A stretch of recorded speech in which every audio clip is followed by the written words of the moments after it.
สัมปติสิทธิยาสัพพะพยาวินาศายาปริตัมภโรธรรมังคาลังเวปฏิปฏิปะหายาสัพพสัมปติสิทธิยา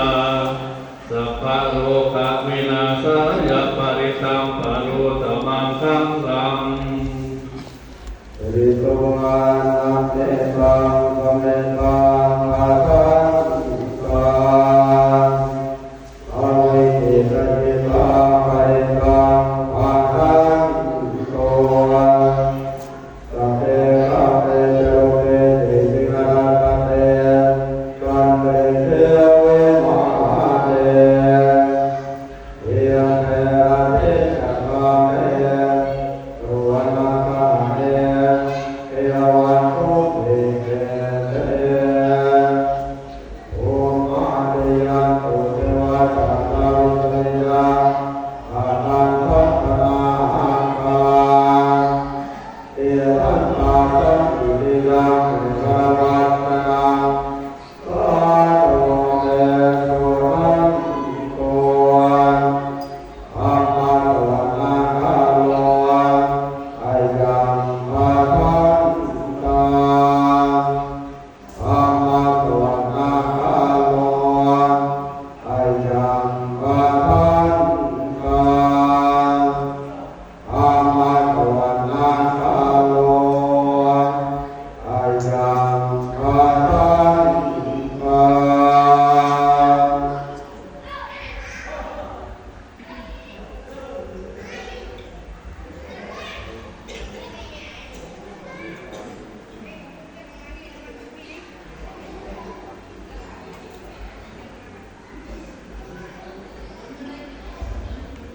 นะโม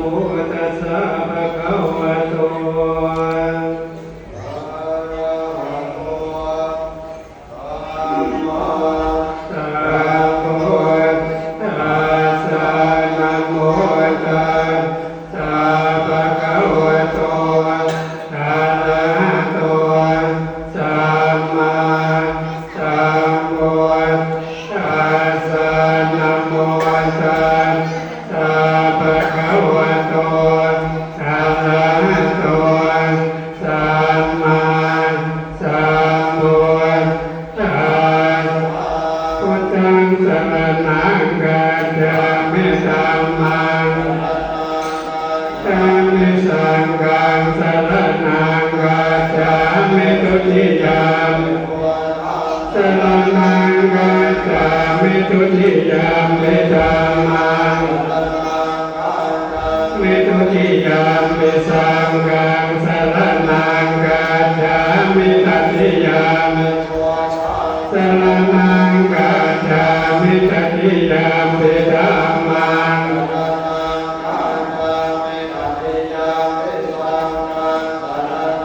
กัจฉามิสัมพุทเถอะทะเวสันจะสหัสเกปัญจะสัตตสหัสนินามาตังเตสังธรรมันจะสังกัจจามังมิหังมะมะกาลานุภาเวนะหังอุปัฏฐเวอเนกาหันตรายาภิวินันสตุสัมพุทเถสัจจตเวสติสหัสเกตัสสะตัสสะอหังเตสังธรรมังจะสังกัจจา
ธรรมังปฏิรูปเทสวาโสจะโมเปอาจสามังปณิทิจาริธรรมังโอสาจันจะสีปัญจะวินโยจะสุสีกิโตสุภาวังจะเยตามังกลมุตตมังนังพุทธทาราชสังฆโหนาคุลา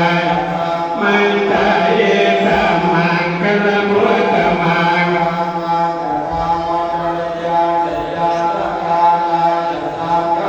อนวัจจติกามาดิตามังกลมุตตมังปะปะมาจะปานาจะสัญญโมปะมา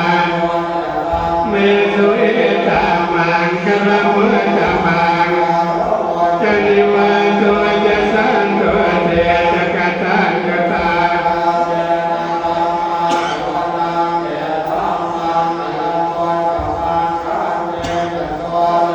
สัตตสมนานันจะทัสนาการเลนะตังจาเอตามังกลมุตตมังมัจจริยาจาริยสัจจานัตตนาเนสิกิริยาจาเอตามังกลมุตตมังวิจิตายาสนกาปเตโสกาเวรมังเอตามังกลมุตตมังเอตาติสานิกา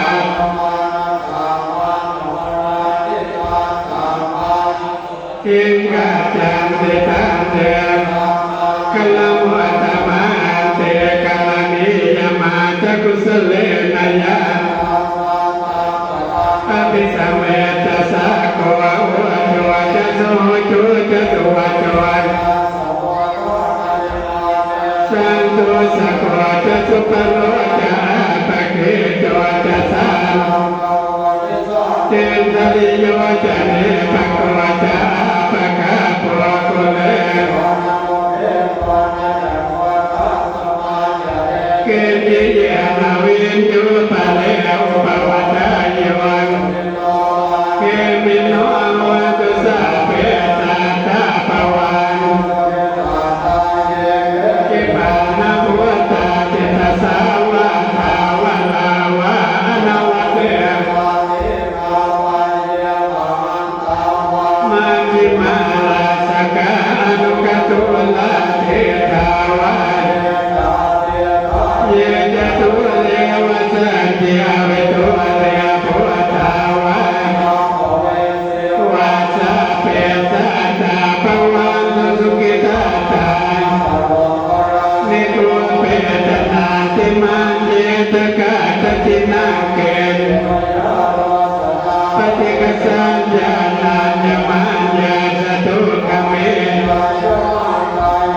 นิยามมุตตารายสายกะปุตตมันุรักเกมานะสัมภาวะเยปริมาณังตโลกัสสมิมานะสัมภาวะเย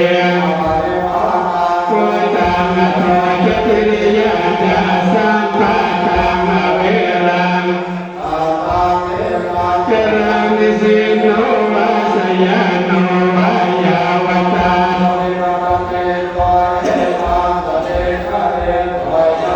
มะเมตังวิหารังวิตมาวเตเต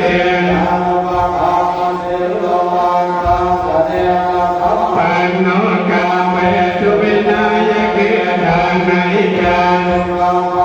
ยามปนาเลเตติปิโสภะคะวาอะระหัง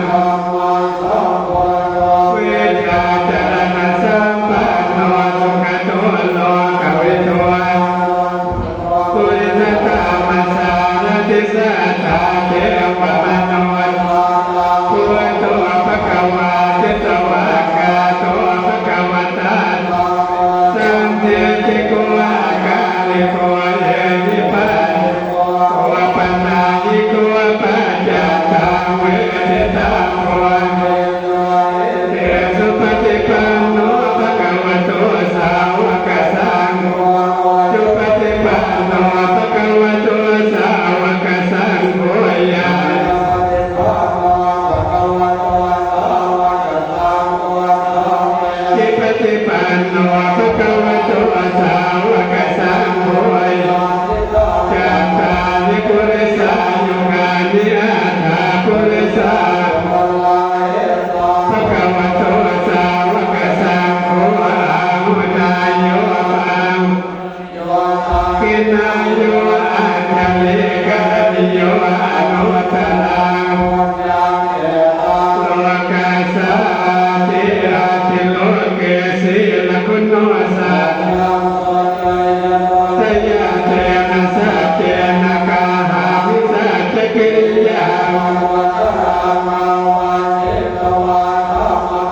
ชนะนุภาเวนะอาโท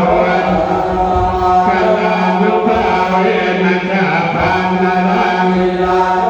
เวนะเกตุมาลานุภาเวนะทาน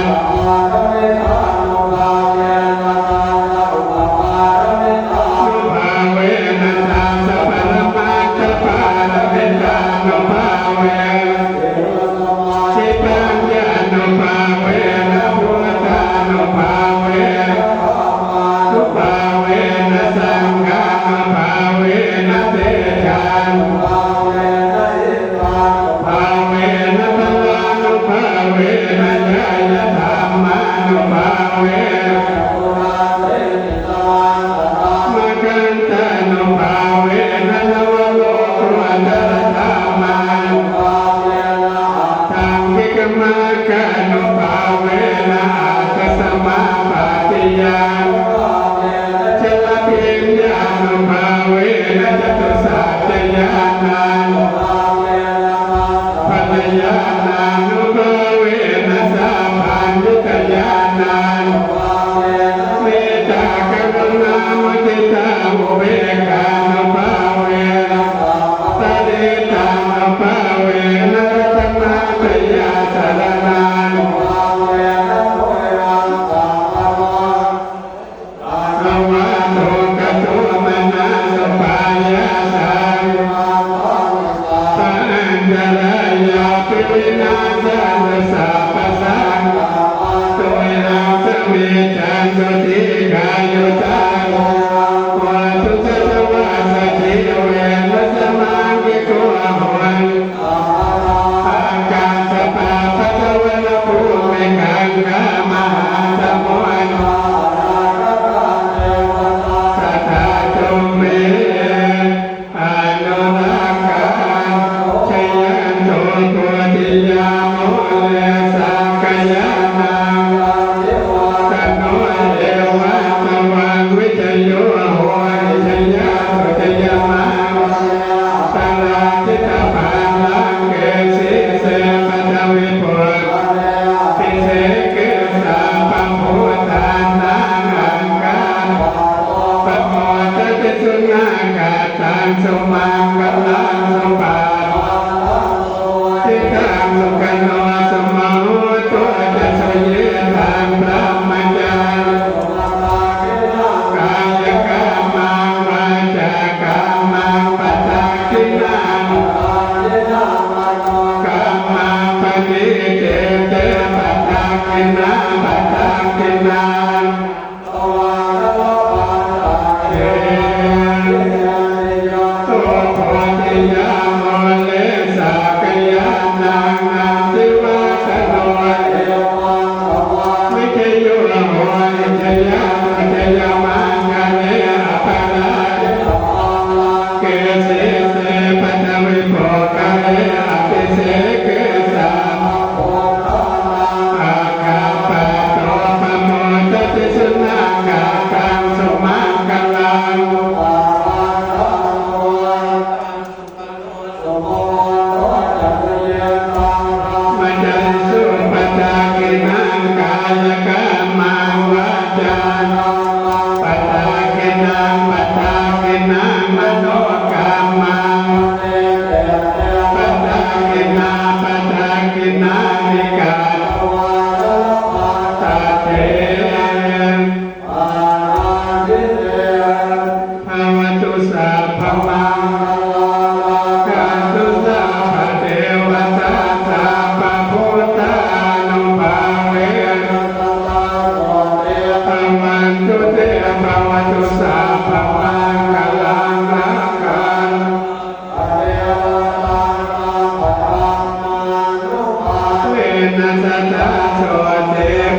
องค์เจ้า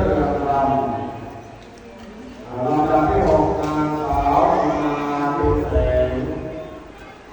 ลำดับที่เจ็ดนางสาวนักสัตย์ที่สุดลำดับที่แปดคุณธรรมดีทองลำดับที่เก้าคุณพ่อสารคุณธรรมรับมานี่ก็จะบอกเลยของเจ้าภาพได้ร่วมหมายประเทศในทางในพระสงฆ์ให้การรับพระองค์ทุกเก้าท่านจับซองเลยอาจจะยกมือพร้อมกันนะผู้กระทำการงานเนี่ยขอประทานสาธุการขอรับขอให้สาธุเข้าก็ขอประทานสาธุยอดแล้วพระเจ้าโปรดทุกคน